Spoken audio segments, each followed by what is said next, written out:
Hello, welcome to the Book Marketing Simplified podcast. I am Jen Hanson-dePaula. And I'm Marcus-dePaula. And today we want to discuss the topic of algorithms. Dun, dun, dun. We hear a lot of people complaining about how the algorithms have affected their social media accounts. Let's start off by just talking about what an algorithm is, what it does. Every social media outlet has an algorithm, but today we're going to specifically talk about Instagram. All right. When you think about it, Instagram has hundreds of millions of users all over the world. And there isn't just one single algorithm that narrates everything. When we say, oh, Instagram must have changed its algorithm, again, I hear that all the time. Your algorithm is always changing. Mm-hmm. And the main reason that it is changing is because Instagram wants its users to stay on Instagram for as long as possible. So they make sure that your feed is tailored to you and it's showing content that you are interested in, that you have liked and commented on before. So you'll spend more time on Instagram. Okay, so as we think about how to make sure the algorithm is working for us instead of us working against the algorithm, what are some approaches that we can take? Well, the first thing that we can do is we can make sure that we're posting at the right time. There are many people that just kind of post when they want to post. Even though it's more convenient for you, it's not going to give you the results that you're wanting. You want to make sure that you're posting when your audience is actually most likely on Instagram. And you can actually go into your insights when you have a business account. And if you're an author, I would strongly encourage you to have a business account. You can have access to that information to know what time frame you should be posting. And it even shows each individual day. Sometimes it might be around the same time. It might be around 12 o'clock each day. Mm-hmm. You know, you can schedule those and using a social media management tool like Buffer or Later or some of the other social media management tools. You can schedule that ahead of time. And it's just a huge time saver, but you're also making sure that you're getting in front of your audience at the right time. And is that something you only need to look at once and then you just set it Definitely and leave it? not. Good question, Marcus. No, you need to keep an eye on that because it does change. And so I like to look at it about once a month, you know, and sometimes it doesn't change, but you just want to be aware. Right.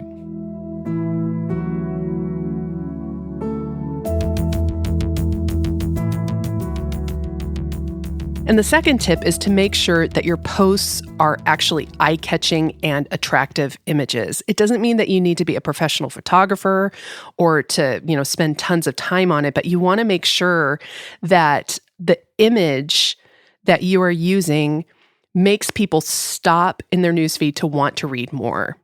People are going through the feed very, very quickly. So you want to make sure that your image catches their eye, that it's relevant to them. Thinking about what your ideal reader will be attracted to. So making sure that you have high quality images and eye-catching graphics.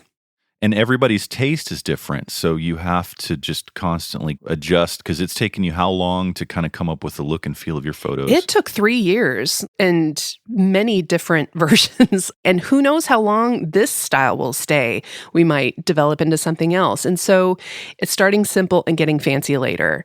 It's starting with something to get that consistency going and seeing what your ideal reader responds to. And even keeping an eye out and looking at what catches your eye, what makes you want to stop in the newsfeed to read more, and seeing how you might be able to apply those design elements to your posts as well. And just a quick pro tip, if you're wondering where can I get started on improving the design of my images, what I like to do as a website designer is I'll take whatever graphic elements I already have, like for the cover image of a book, or if you've already done a logo for your website, you can take some of those elements. That's kind of what we've done. We developed the design of the website, and then we're kind of using that same font and color scheme and the overall design and feel with the bright images, that sort of thing. So you can take cues from stuff you already have that you know fits your personality, your brand, and is also attractive that you think is going to appeal to your ideal reader. Absolutely.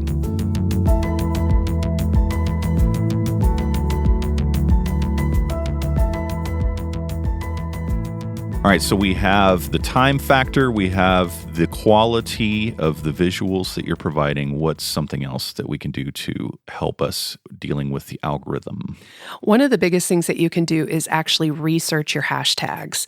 I know so many people who just plop random hashtags up on their post, and they don't understand the power of hashtags. And hashtags are how Instagram categorizes content to make it easy to find and to make your content discoverable on Instagram. So you want to make sure that you're using the right hashtags and that you're actually putting some effort into the research and auditing what hashtags you're using.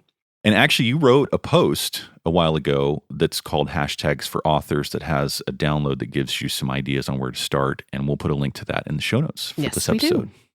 And the fourth thing that you can do is to include some sort of call to action in your post. You want to prompt people to either leave a quick comment or to like or to share your post or to even save it for later, because those actions that people take are an indicator to Instagram to say, oh, this person is interested in this post. Mm-hmm. So you want to foster and grow that engagement. So actually giving people instructions to do so, make them take action rather than you just assuming that they're going to take action. So including some simple, easy to answer call to action is really important. Can you give us an example? Like I see some people saying double tap on the image to like or something like that. Yeah, double tapping just automatically, it's an easy way to like a post. Another prompt that I've found is save for later so people can refer back to it. That's a great way to build engagement. Asking just an easy to answer question. So they'll leave a comment. So they will leave a comment. If it's something that is very deep and it's going to take a lot of brain power to answer, people are most likely just going to go on by. But if you prompt them with a simple, easy to answer question, they're much more likely to answer. Cool.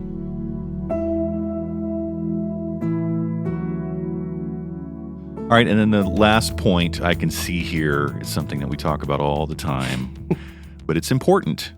It's the center of everything that you do within social media, within your marketing, and it's making sure that your post interests and speaks to your ideal reader. Mm-hmm. That's the core of everything that you're doing, making sure that you are serving your ideal reader. And so asking yourself, is this post for me? Like, is this for my own ego? Yeah. Is this for my friends and family? Or is this for my ideal reader? And it's really coming up with an editing eye to think, okay, is this something that my ideal reader is going to want to take action to respond to? Is this going to help them? Is this going to entertain them? Is this something that speaks to something in their life that they can identify with? Right. And making sure that it is focusing on your ideal reader that is going to make a huge difference, not only in your feed and in working with the algorithm, but within the engagement and the relevance of your post. And it's not just a matter of trying to find whatever it is as a manipulation to get into that person's pocketbook. What I've seen that works best is when my interests intersect with those of the reader and we find something we can relate on. Absolutely. And so that's the trick. And it, again, is another thing that's constantly changing that I constantly have to be looking at and seeing what people are talking about, all that stuff. It's a moving target, just like with everything else. It is. So many people post just to kind of fill a quota and to kind of get that off of their to-do list. Right. So they kind of rush through it. Checking the box. Yes. And it's something that they're thinking, oh, this doesn't really work, but I have to do it. And it absolutely does work when you put just even a little bit of effort behind it. Yeah. So don't look at Instagram as just this task that you have to do for the day. Look at it with intention and think about how you can connect with your ideal reader, because it will happen. And as an author, isn't the ultimate goal to get your words into the minds of that reader? And absolutely. Just writing it isn't enough. You have to make some kind of an effort. And so all of these things factor in, and it all starts with knowing who your ideal reader is. Absolutely.